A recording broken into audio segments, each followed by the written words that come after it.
Hello दोस्तों, good morning. कैसे हैं आप सब? आई होप आप लोग बहुत अच्छे हैं। दोस्तों, आज मैं आप लोगों को इकोनॉमिक्स का वेरी इंपॉर्टेंट एमसीक्यू क्वेश्चन कराने वाला हूं। तो दोस्तों, यदि आप लोग अभी तक हमारे चैनल को सब्सक्राइब नहीं किए हैं तो फटाफट से चैनल को सब्सक्राइब कर ले, जिससे कि मैं जो भी वीडियो अपलोड करूं वो वीडियो का लिंक जो है आपके नोटिफिकेशन में पहुंच जाएगा। तो दोस्तों, चलते हैं और करते हैं क्वेश्चन नंबर 1 को। क्वेश्चन नंबर 1 कह रहा है, सांख्यिकी के कार्य निम्न में से कौन नहीं है। बताना है कि इनमें से कौन जो कार्य है वो सांख्यिकी का नहीं है। तो सांख्यिकी का कार्य जो है वो आंकड़ों का संकलन करना जो है, ये कार्य सांख्यिकी का नहीं है। क्वेश्चन नंबर 2 क्या कह रहा है, श्याम लकड़ी से फर्नीचर का निर्माण बिक्री के उद्देश्य से करता है। यहाँ श्याम है। क्वेश्चन मैं साफ साफ आपको बता देना चाहता हूँ कि श्याम लकड़ी से फर्नीचर का निर्माण बिक्री के उद्देश्य से करता है। यानी साफ साफ क्वेश्चन कह रहा है कि श्याम जो है वो लकड़ी का उत्पादन इस उद्देश्य से करता है कि वो बेच सके। ठीक है, यानी कि बिक्री के उद्देश्य से वो उत्पादन करता है। तो क्या वो एक उत्पादक है, एक विक्रेता है, उपभोक्ता है, या एक वितरण करता है? तो साफ साफ जो उत्पादन करेगा वो उत्पादकता ही कहलाएगा। इसलिए इसका जो राइट आंसर होगा वो होगा एक उत्पादक। चलते हैं नेक्स्ट क्वेश्चन की ओर। नेक्स्ट क्वेश्चन है, आंकड़ों का संग्रह करने वाला व्यक्ति कहलाता है। यानी क्वेश्चन में साफ साफ कहा गया है कि आंकड़ों का संग्रहण करने वाला व्यक्ति क्या कहलाता है। तो आंकड़ों का संग्रहण करने वाला व्यक्ति जो होता है उसको बोलते हैं गणनाकार। तो आप इसे याद रखें, बहुत ही इंपॉर्टेंट क्वेश्चन है। और इकोनॉमिक्स का जो क्वेश्चन है, जो वर्ड होता है, बहुत सारे बच्चों को जो वर्ड होता है ना, उस वर्ड में बड़ा दिक्कत करता है। तो इसलिए आप ध्यान से वीडियो को देखें और वीडियो के अंत तक बने रहें। आपको सारे क्वेश्चन का जो डिटेल है वो मैं आपको आज बताने वाला हूँ। चलते हैं क्वेश्चन नंबर 4 की ओर। क्वेश्चन नंबर 4 क्या कह रहा है कि स्वतंत्र भारत में पहली जनगणना किस वर्ष हुई थी। क्वेश्चन नंबर 4 जो है इधर चला गया, ये है क्वेश्चन नंबर 4, है ना। क्वेश्चन नंबर 4 जो है कि स्वतंत्र भारत में पहली जनगणना किस वर्ष हुई थी। तो स्वतंत्र भारत की जो पहली जनगणना थी वो हुआ था आपका 1951 में। 1951-52 की बात करता है, लेकिन 1951 आपका जो सिंगल ऑप्शन है तो आप 1951 में जा सकते हैं। क्वेश्चन नंबर 5 की ओर चलते हैं। क्वेश्चन नंबर 5 कह रहा है, समय के अनुसार समूहित किए जाने वाले आंकड़ों को के वर्गीकरण को क्या कहते हैं। तो बताना है कि समय के अनुसार, तो समय के अनुसार तो काल अनुक्रमिक ही कहलाएगा ना। तो इसमें हम लोग ऑप्शन नंबर बी को राइट आंसर करेंगे। चलते हैं नेक्स्ट क्वेश्चन की ओर। Question number 6। क्वेश्चन नंबर 6 क्या कह रहा है, क्वेश्चन नंबर 6 कह रहा है, किस वर्ग का मध्य बिंदु का मान ज्ञात किया जा सकता है। तो किस वर्ग का, तो ऑप्शन नंबर बी आप देख सकते हैं। दोस्तों, मैं बता दूं कि ऑप्शन नंबर बी जो होगा इसका राइट आंसर होगा कि उच्च वर्ग सीमा। आप 9 क्लास में, 10th क्लास में माध्यक वगैरह पढ़ चुके होंगे, माध्य पढ़ चुके होंगे। ठीक है, तो जो उच्च वर्ग की सीमा और निम्न वर्ग की सीमा होती थी उसका जो मिड वैल्यू निकलता था तो उसको हम लोग निकाल सकते थे। जैसे कि आपको मैं बता दूं, ये मान लो 10 है, उच्च वर्ग हो गया, और ये हो गया निम्न वर्ग, है ना। तो उच्च वर्ग और निम्न वर्ग और बट्टा में 2 करते थे, और जो आता था यानी कि 18 हो गया और ये 2 कर देते थे तो ये काटने से आता था 9।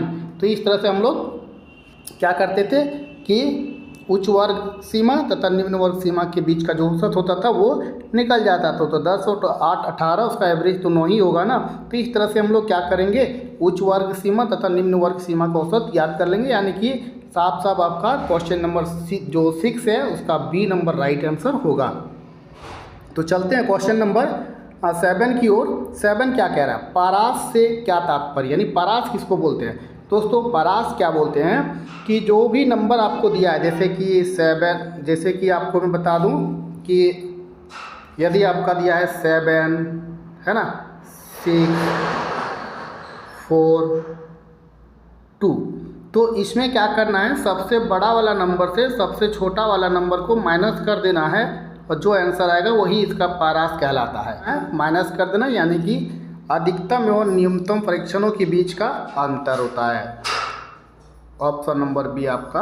तो चलते हैं क्वेश्चन नंबर 8 की ओर। क्वेश्चन नंबर 8 क्या कह रहा है कि वृत्त आरेख क्या है। वृत्त आरेख क्या है, तो आपको बताना है कि वृत्त आरेख क्या होता है। तो कह रहा है ये एक विमीय आरेख है, द्विविमीय आरेख है, त्रिविमीय आरेख है या अविमीय आरेख है। तो वृत्त आरेख आपको पता होनी चाहिए कि वृत्त आरेख जो है वो एक विमीय आरेख होता है, क्योंकि वो एक ही लाइन से खींचा जाता है। चलते हैं क्वेश्चन नंबर 9 की ओर। क्वेश्चन नंबर 9 है, आयत चित्र के माध्यम से ज्ञात किया जा सकता है। आपको बताना है कि आयत चित्र के माध्यम से क्या ज्ञात किया जा सकता है। तो आयत चित्र के माध्यम से बहुलक ज्ञात करते हैं। इसके बाद का जो क्वेश्चन है, तो क्वेश्चन है वृत्त आरेख में वृत्त को 100 बराबर भागों में बांटा जाता है, जिसमें प्रत्येक भाग का अंश क्या होगा। दोस्तों मान लीजिए ये एक वृत्त है ना, ये एक वृत्त है।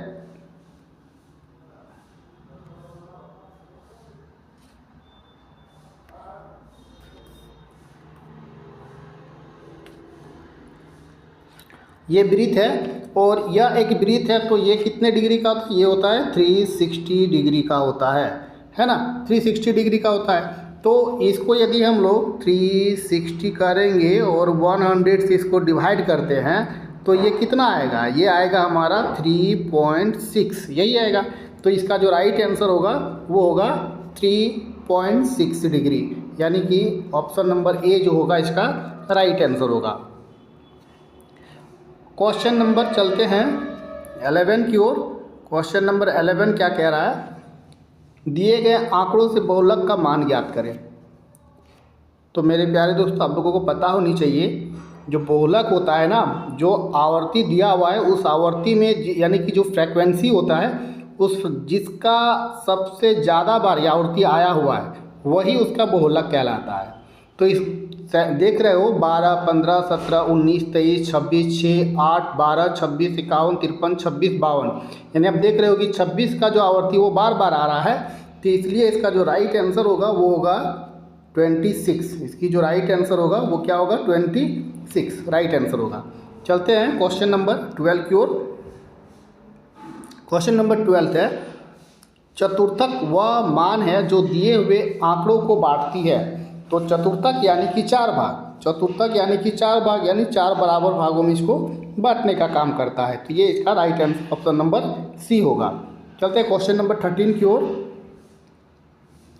निम्नलिखित में से माध्यिका की एक विशेषता कौन सी है। तो बताना है कि माध्यिका की जो विशेषता है वो क्या है। तो माध्यिका की एक विशेषता है कि यह आंकड़ों को 2 बराबर भागों में बांटती है। ये आंकड़ों को क्या करती है, 2 बराबर भागों में बांटती है। चलते हैं नेक्स्ट क्वेश्चन की ओर। क्वेश्चन नंबर जो 14 है वो क्या रहा है, निम्न दिए गए आंकड़ों से पारास की गणना करें। दोस्तों मैंने अभी बताया था कि पारास क्या होता है, बड़े वाले जो नंबर होता है उस बड़े वाले नंबर से क्या करेंगे कि छोटे वाले नंबर को माइनस कर देंगे। तो 20 यदि माइनस करते हैं तो क्या आएगा हमारा 30 आएगा, 130, यहाँ 150 है ना, 150 में से 20 माइनस करेंगे 130 आएगा। तो जो भी ऑप्शन मेरा 130 का होगा वही आंसर मेरा राइट होगा। तो चलते हैं देखते हैं कौन सा आंसर सही है। इसका जो आंसर सही है 130 मेरा ये होगा, है ना। तो चलते हैं क्वेश्चन नंबर 15 की ओर। क्वेश्चन नंबर 15 जो है, निम्न में से कौन वितरण की असमानता की माप करता है। तो लॉरेंज वर्क जो है, लॉरेंज वर्क ये वितरण की असमानता की माप करता है। चलते हैं क्वेश्चन नंबर 16 की ओर। दिए गए आंकड़ों से मानक विचलन की गणना करें। मानक विचलन दोस्तों निकालने के लिए आपको पहले माध्य निकालना पड़ेगा और फिर उस माध्य का जो वैल्यू आएगा उसको क्या करना है, जो नंबर दिया गया है 4, 5, 6, 7, 8 उसको माइनस प्लस जो भी आएगा उसको करने के बाद एक कैलकुलेशन निकालना है और फिर देखना है कि वो कैलकुलेशन क्या आ रहा है। इसको यदि आप हल करने जाओगे और निकालोगे तो आपका जो राइट आंसर बनेगा आपका बनेगा ऑप्शन नंबर बी 1.414 ये निकलेगा। अब इसको कॉपी में अच्छा से कर सकते हो। क्वेश्चन नंबर 17 की ओर चलते हैं। निम्न चित्र दो चरों के बीच किस प्रकार के सहसंबंध को दिखाता है। दो चित्र आप दिख रहे होंगे कि एक ग्राफ बनाया गया है। एक ग्राफ को आप देख रहे हैं कि इस तरह का कुछ ग्राफ बनाया गया है ना। आप देख रहे हैं इस तरह का, और ये देख रहे हैं ये ऊपर की ही ओर उठ रहा है। यहाँ पे बिंदु है, यहाँ है, यहाँ है, यहाँ है ना, ऐसे कुछ बिंदु दिखाया गया है। ठीक है, तो आप देख रहे होंगे ऐसे कुछ बिंदु दिखाया गया है। तो ये क्या हो रहा है, ये ग्राफ बढ़ते ही जा रहा है, यानी साफ साफ पता चल रहा है कि ये वृद्धि हो रहा है। ये क्या हो रहा है, ये वृद्धि हो रहा है। यानी ये लिखेंगे इसका, यदि सही ऑप्शन पे जाओगे तो आपको ये ऑप्शन मिलेगा पूर्णतः धनात्मक। आप धनात्मक सहसंबंध पे भी जा सकते हैं, लेकिन यदि पूर्णतः धनात्मक सहसंबंध दिया हुआ है तो आपको पूर्णतः जाना पड़ेगा। तो चलते हैं क्वेश्चन नंबर 18 की ओर। पियर्सन सहसंबंध गुणांक का मान होता है। तो पियर्सन सहसंबंध गुणांक का जो मान होता है वो होता है +1 से माइनस यानी -1 तक होता है। तो चलते हैं क्वेश्चन नंबर 19 क्या कह रहा है, कीमत सूचकांक क्या मापता है। कीमत सूचकांक जो है वो क्या मापता है। ऑप्शन ए है आधार वर्ष की तुलना में वर्तमान वर्ष की कीमतों में औसत परिवर्तन, या फिर ऑप्शन बी है, ऑप्शन सी भी है आधार वर्ष की तुलना में। ठीक है, ये ऑप्शन बी है। तो इसका जो राइट आंसर होगा वो होगा आपको ऑप्शन नंबर ए, यही इसका राइट आंसर होगा कि आधार वर्ष की तुलना में वर्तमान वर्ष की कीमतों में जो औसत परिवर्तन होता है उसी को मापने का काम करता है। करते हैं क्वेश्चन नंबर 20। पासे का मूल्य सूचकांक में भार के रूप में किस मान को लिया जाता है। तो Q1 जो होता है यही मान लिया जाता है। क्वेश्चन नंबर 20 कह रहा है भारत में लौह एवं इस्पात उद्योग का विकास प्रारंभ हुआ। तो इसका जो राइट आंसर होगा वो आंसर होगा आपका ऑप्शन नंबर बी। बी जो होगा आपका राइट आंसर होगा। चलते हैं क्वेश्चन नंबर 22 की ओर। भारत में जनांकिकी संक्रमण का प्रथम सोपान किस अवधि को माना जाता है। तो जनांकिकी का प्रथम जो सोपान कहा जाता है ये जो है आपका वर्ष 1921 के पूर्व मानी जाती है। नेक्स्ट क्वेश्चन है कि भारतीय राष्ट्रीय नियोजन में प्रयुक्त पंचवर्षीय योजना किस देश से ली गई है। तो पंचवर्षीय योजना जो है वो सोवियत संघ रूस से ली गई है। तो ऐसा क्वेश्चन आपका पॉलिटिकल में भी पूछा जाता है और इकोनॉमिक्स में भी पूछा गया क्योंकि अर्थव्यवस्था से जुड़ी हुई है। तो चलते हैं क्वेश्चन नंबर 24 की ओर कि प्रशुल्क लगाया जाता है। प्रशुल्क किस पर लगाया जाता है। तो प्रशुल्क जो लगाया जाता है वो आयातित वस्तुओं पर लगाया जाता है। चलते हैं क्वेश्चन नंबर 25 की ओर। 25 क्या कह रहा है, 25 कह रहा है भारत जैसे देशों में लघु उद्योग को प्रोत्साहित करने के क्या कारण हो सकते हैं। कूटों का प्रयोग करते हुए सही विकल्प का चयन करें। बड़े निम्न पूंजी की आवश्यकता, अधिक रोजगार का सृजन करने में सक्षम, या फिर कुछ कह रहा है ऑप्शन बड़े उद्योग के साथ प्रतिस्पर्धा करने में सक्षम। आपको बताना है कि ऑप्शन ए सही है, यानी केवल एक बताना है सही है, केवल 2 सही है, या 1 तथा 2 दोनों सही है, आपको ये बताना है। तो इसका जो राइट आंसर होगा वो होगा ऑप्शन नंबर सी, 1 और 2 दोनों ही सही है। चलते हैं क्वेश्चन नंबर 26 की ओर। विश्व व्यापार संगठन का गठन किस वर्ष किया गया। तो विश्व व्यापार संगठन की जो गठन किया गया था, यानी विश्व व्यापार संगठन WTO, इसको बोलते हैं WTO, वर्ल्ड ट्रेड ऑर्गेनाइजेशन।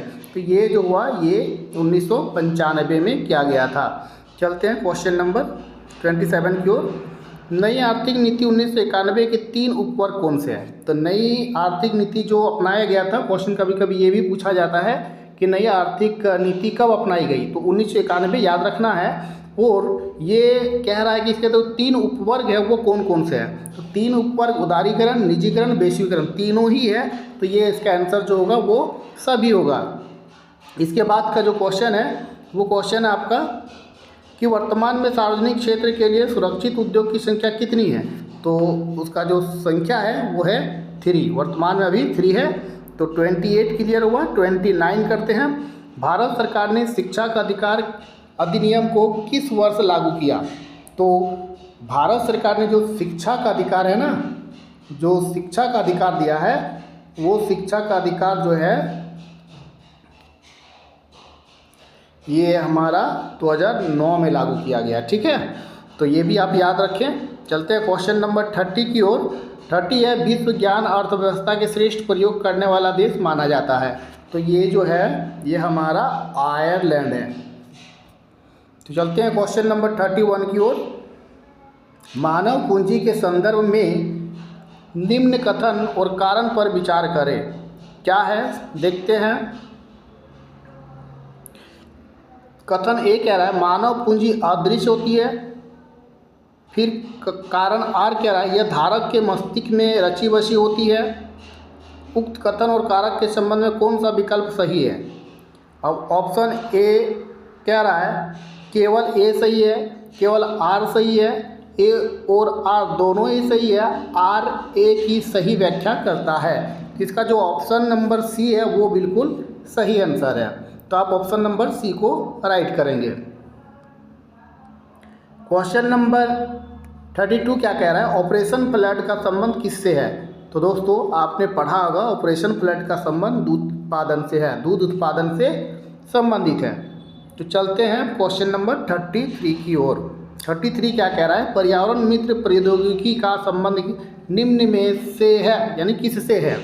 कृषि में जैविक खाद के प्रयोग से, बिल्कुल यही इसका राइट आंसर होगा कि कृषि में जैविक खाद है ना, जैविक खाद के प्रयोग से ही इसका संबंध है। तो चलते हैं क्वेश्चन नंबर 34 की ओर। भारत में अधिकांश श्रमिकों के रोजगार का स्रोत निम्न में से क्या है। तो भारत में रोजगार का जो अधिकांश स्रोत है ना वो प्राथमिक क्षेत्र है। प्राथमिक क्षेत्र में ही अधिकतर रोजगार लोग कर रहे हैं। क्वेश्चन नंबर 35 क्या कह रहा है निर्माण मजदूर निम्न में से क्या कहलाता है। तो दोस्तों निर्माण मजदूर को ही हम लोग दिहाड़ी मजदूर भी कहते हैं। इसके बाद का जो क्वेश्चन है वो क्वेश्चन आपका नवीकरणीय संसाधन का एक उदाहरण है। वनों में पेड़, समुद्र में मछलियाँ, ए और बी दोनों, या जीवाश्म ईंधन। तो दोस्तों इसका जो सी नंबर होगा ये राइट आंसर होगा, जो कि एक नवीकरणीय संसाधन है। समुद्र में मछलियाँ भी हैं और वनों में पेड़ भी है। तो चलते हैं क्वेश्चन नंबर 37 की ओर। चिपको आंदोलन का उद्देश्य क्या था। कहने का मतलब है चिपको आंदोलन का उद्देश्य क्या था। तो क्या था चिपको आंदोलन का उद्देश्य हिमालय पर्वत में वनों का संरक्षण करना। साफ साफ यही उद्देश्य चिपको आंदोलन का जो पर्यावरण से संबंधित जुड़ी हुई थी, पेड़ों का बचाना था, वो जुड़ा हुआ था। इसके बाद का क्वेश्चन है वैश्विक उष्णता का प्रमुख कारण क्या है। तो विश्व में जो उष्णता, जो इतनी गर्मी बढ़ रहा है, टेम्परेचर बढ़ रहा है, उसके क्या कारण हो सकता है ये पूछा गया है। तो इसका जो ऑप्शन नंबर डी है ग्रीन हाउस गैसों में वृद्धि, इसका ऑप्शन नंबर डी जो होगा वो बिल्कुल राइट आंसर होगा। आप ऑप्शन नंबर डी को करेक्ट कर सकते हैं। चलते हैं क्वेश्चन नंबर 39 की ओर। 39 क्वेश्चन क्या कह रहा है कि चीन के ग्रामीण क्षेत्रों में प्रारंभ किए गए कम्यून संबंध, आप ध्यान से देखें कि क्या लिखा हुआ है कम्यून संबंध है ना। कम्यून संबंध निम्न में से है, यानी किससे उसका संबंध है। सामूहिक खेती से, वनों के सामूहिक संरक्षण से, सामूहिक व्यापार से, सामूहिक उद्यम से। तो दोस्तों कम्यून का संबंध जो है चीन में चलता है और ये सामूहिक खेती के रूप में चलाते हैं। तो चलते हैं क्वेश्चन नंबर 40 की ओर। क्वेश्चन नंबर 40 कह रहा है मानव विकास संकेतों के आधार पर निम्न में से कौन सा देश प्रथम स्थान रखता है या कौन सा स्थान पर है, यानी कि देश का प्रथम स्थान कौन सा है ये बताना है मानव विकास संकेत के आधार पर। तो आपका राइट जो आंसर होगा वो होगा चाइना, यानी चीन बोल सकते हैं। ऑप्शन नंबर बी पर हम जा सकते हैं। तो दोस्तों वीडियो यदि अच्छा लगा तो वीडियो को लाइक करें और हमारे चैनल को सब्सक्राइब जरूर कर दें। दोस्तों मिलते हैं नेक्स्ट वीडियो की ओर। जय हिंद, जय भारत।